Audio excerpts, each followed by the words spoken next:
জনাব নাইমা আক্তার রিতা, আপনাকে মঞ্চে আহ্বান জানাচ্ছি। আজকের সম্মানিত অতিথিবৃন্দ, আলোচক যারা বাংলা বিভাগের আমন্ত্রণে উপস্থিত হয়েছেন, তাদের সবার প্রতি আমাদের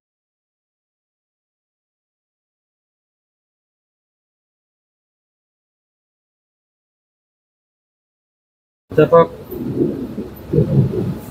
ডক্টর মাহবুব হাসান খান স্মারকবৃত্তি প্রদান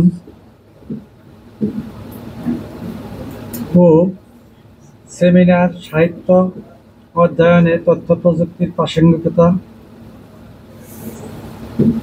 অনুষ্ঠানে মাননীয় সভাপতি, বিভাগীয় সভাপতি অধ্যাপক ডক্টর শামীমা সুলতানা,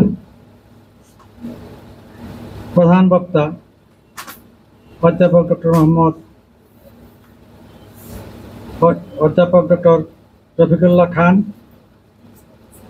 সকলকে আমি ধন্যবাদ জানাচ্ছি। এই বৃত্তি প্রধান অনুষ্ঠান এটি মাহবুব হাসান খান, আমি মনে করি উনি একটি দৃষ্টান্ত স্থাপন করেছেন যে উনি আমাদের মাঝে চিরস্মরণীয় হয়ে থাকবে এবং এই বৃত্তি প্রদানে যারা ভালো ছাত্র, গুণী শিল্পী, তাদেরকে প্রদান করে থাকে। এর ফলে যারা ভালো ছাত্র বা গুণী শিল্পী তারা উৎসাহিত হবে এবং অনেকেই ফলাফল ভালো করার জন্য তারা লেখাপড়ায় উৎসাহিত হবে। এর জন্য আমি যারা মাহবুব হাসান খানকে ধন্যবাদ জানাচ্ছি এবং কৃতজ্ঞতা প্রকাশ করছি। আমি ধন্যবাদ জানাচ্ছি যারা মাহবুব হাসান খানের পরিবারের যারা এখানে উপস্থিত আছেন তাদেরকেও। এই যে বৃত্তি, এই বৃত্তিটা আমাদের অনেকেরই হয়তো আর্থিকভাবে সচ্ছল, আমরা কিন্তু এই বৃত্তি প্রদান করি না। অথচ এই মাহবুব হাসান খান উনিও সচ্ছল, আমি সেটা বলবো না, কিন্তু ওনার যে অবদান এটাকে আমি সব যে অনেকেই এই বৃত্তি পছন্দ করেন, কিন্তু উনি এটা করেছেন এবং তার পরিবারও সেটাকে চালিয়ে যাচ্ছেন, যেটা আমাদের অনুপ্রেরণা হয়ে থাকবে।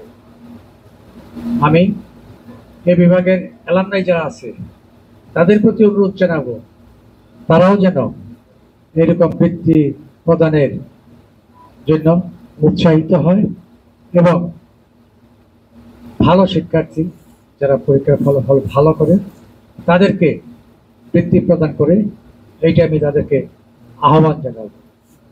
এই বৃত্তি প্রদানের ফলে হবে যারা ভালো ছাত্র, তাহলে লেখাপড়ার যে কম্পিটিশন সেইটা বাড়বে। যে যারা বৃত্তি পাবে জানে যে আমি যদি ভালো করতে পারি তাহলে আমি একটা বৃত্তি পাবো। বৃত্তির পরিমাণের যে বৃত্তি পাওয়াটা এইটা বেশি অহংকারের, আর একটা তারা সার্টিফিকেট পাবে, বিভিন্ন জায়গায় সেটা প্রদর্শন করতে পারবে, তার এইটা এক্সট্রা একটা পাওনা আমি মনে করি। সুতরাং যারা অ্যালামনাই তাদের পক্ষ থেকে এরকম বৃত্তি প্রদান করবে এবং ছাত্রছাত্রীদেরকে উৎসাহিত করবে। আর একটা আছে যে সাহিত্য অধ্যয়নে তথ্য প্রযুক্তির প্রাসঙ্গিকতা। তথ্য প্রযুক্তি শুধু যে বিজ্ঞানের কাজে লাগে সেটা না, সেটা সাহিত্যের কাজেও লাগে। তার প্রমাণ হলো আজকের সেমিনারের বিষয়বস্তু। আমি থাকতে বলে ভালো হতো, কিন্তু আমার আরো দুইটা অনুষ্ঠান আছে, আমাকে যেতে হবে। মাঝখানে একজন সচিব মহোদয় আসবেন, তার সাথে আমাকে লাঞ্চও করতে হবে। এই জন্য আমি আপনাদের মাঝে থাকতে পারছি না, এই জন্য আমি দুঃখিত। আমি আপনাদের এই অনুষ্ঠান আয়োজন করার জন্য আমি আপনাদেরকে ধন্যবাদ জানাচ্ছি এবং এই অনুষ্ঠানের সফলতা কামনা করছি। আপনারা সবাই ভালো থাকুন, সুস্থ থাকুন, এই কামনা করে আমি আমার বক্তব্য শেষ করছি। জয় বাংলা, জয় বঙ্গবন্ধু, বাংলাদেশ চিরজীবী হোক।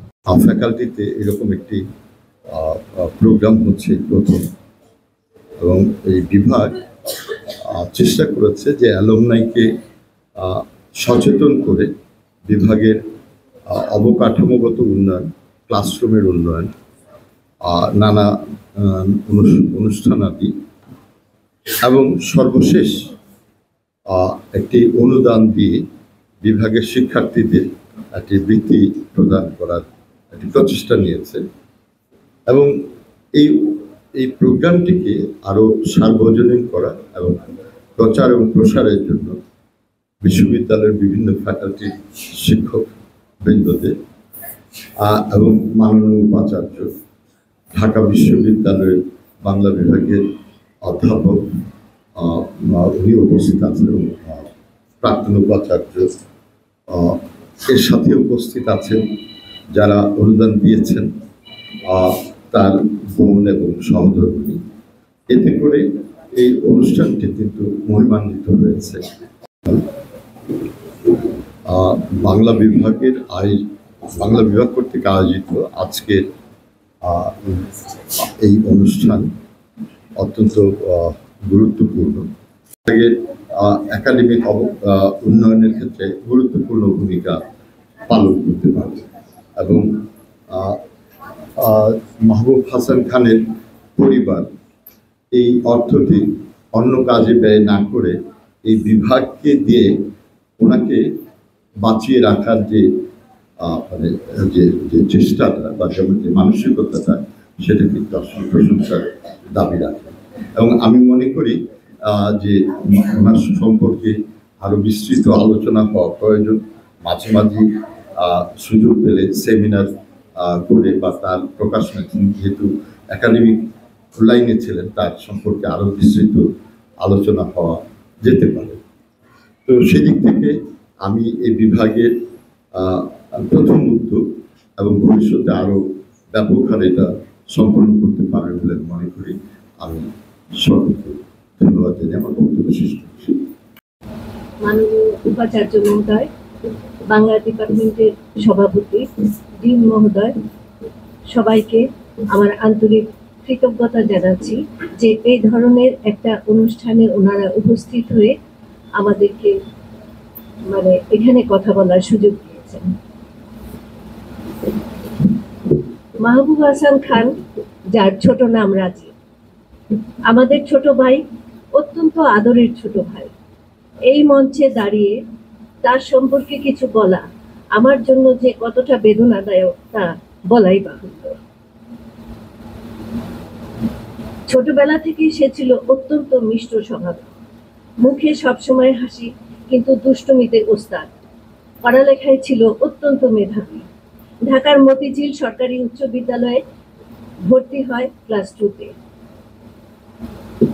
স্কুল জীবনে কখনো দ্বিতীয় হয়নি। স্কুল জীবন থেকে সংস্কৃতির সাথে তার একাত্মতা। স্কুলে পড়ার সময় তবলা শেখার জন্য ছায়ানটে ভর্তি হয়। মাধ্যমিক পাশ করার পর নটরডেম কলেজে ভর্তি হয়।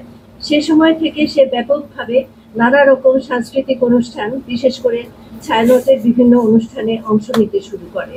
টিএসসিতে মিটিং, গল্প, গান এসব দেখে আমরা পরিবারের সদস্যরা ভয় পেয়ে গেলাম যে হয়তো আর তার পড়াশোনা হবে না, তার পড়াশোনার থেকে মনটা অন্যদিকে চলে গেল।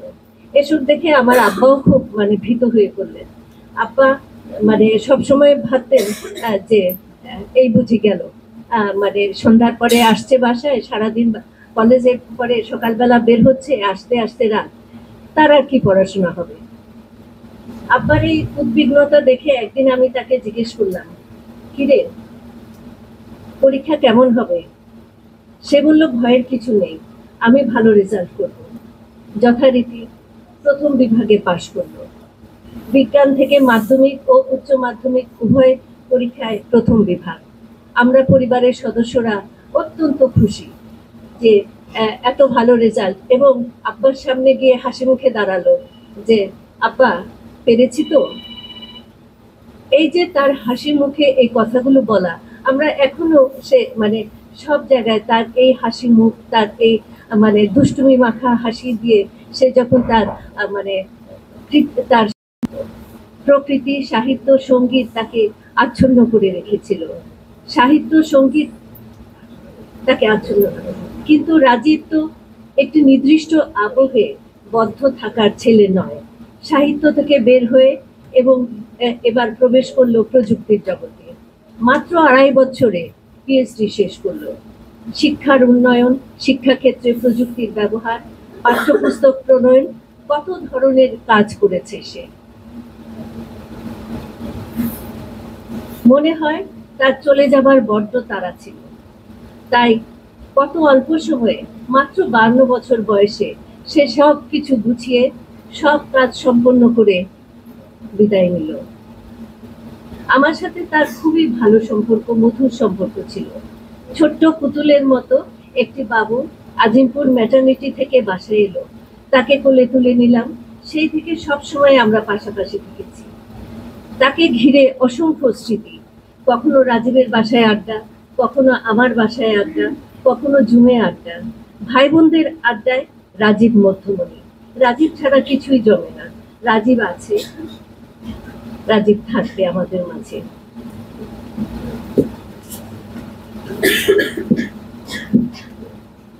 কবির মতো আমিও বিশ্বাস করি, তোমার মহাবিশ্বে কিছু হারায় না কবু, আমরা অবোধ অন্ধ মায়ায় তাই তো কাজী কবু। এই বিশ্বে আসলে কিছু হারায় না, রাজীব আছে। রাজীব সম্পর্কে আরেকটি অনুষ্ঠানে আমি বলেছিলাম, যা আজও আমি মনে করি, রাজীবের জীবন যেন আমার পড়া কোনো এক উপন্যাস। নায়কের জন্ম, তার সংগ্রাম, তার চেতনা, সমাজে আলো ছড়িয়ে দিয়ে উপন্যাসের সমাপ্তি। কিন্তু আমরা ভাবি না রাজীবের জীবনের সমাপ্তি আছে, আমরা ভাবি রাজীব আছে। এবং এই যে আজকের বৃত্তি, এটা হচ্ছে রাজীব যে আছে তারই মানে একটা উদাহরণ হিসেবে আমরা তুলে ধরতে চাই যে রাজীব যায়নি তোমাদের মাঝে। তোমরা যারা পড়াশোনা করছো, তোমরা যারা সংস্কৃতি চর্চা করছো, তারা তার এই সামান্য একটা উৎসাহ। রাজীব হাসান খান তার স্মৃতিকে স্মরণ করে বা তাকে শ্রদ্ধা জানিয়ে শুরু করব একটি আবৃত্তি দিয়ে। আবৃত্তি করবেন বাংলা বিভাগের 3য় বর্ষের শিক্ষার্থী।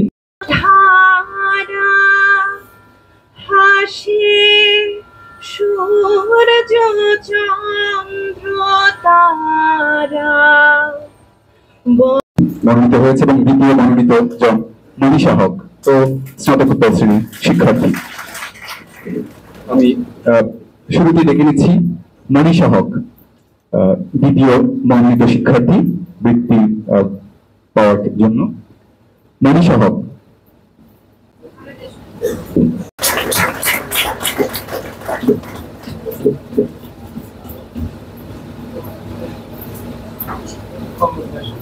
এরপরে প্রথম বৃত্তি প্রাপ্ত মনোনীত জন নফলি আকাশ লীনা। নফলি আকাশ লীনা স্নাতকোত্তর শ্রেণীর শিক্ষার্থী।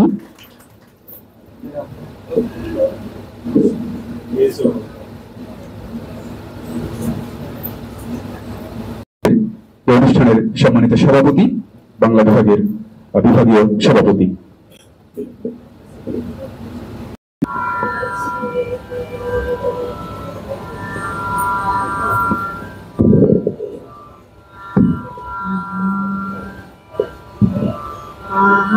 আছে দুঃখ আছে, কিন্তু কেন যাব? ভাবছি ঘুরে দাঁড়ানোই ভালো। এত কালো মেখেছি দু হাতে, এত কাল ধরে কখনো তোমার করে তোমাকে ভাবিনি। এখন খাদের পাশে রাত্রিরে দাঁড়ালে চাঁদ ডাকে, আয় আয় আয়।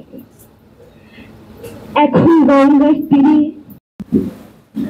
আবৃত্তি করছি অশোক বন্দ্যোপাধ্যায়ের কবিতা জীবন নির্বেদ শোকের বস্তু। বলি, জীবন শোকের বস্তু যদি হয়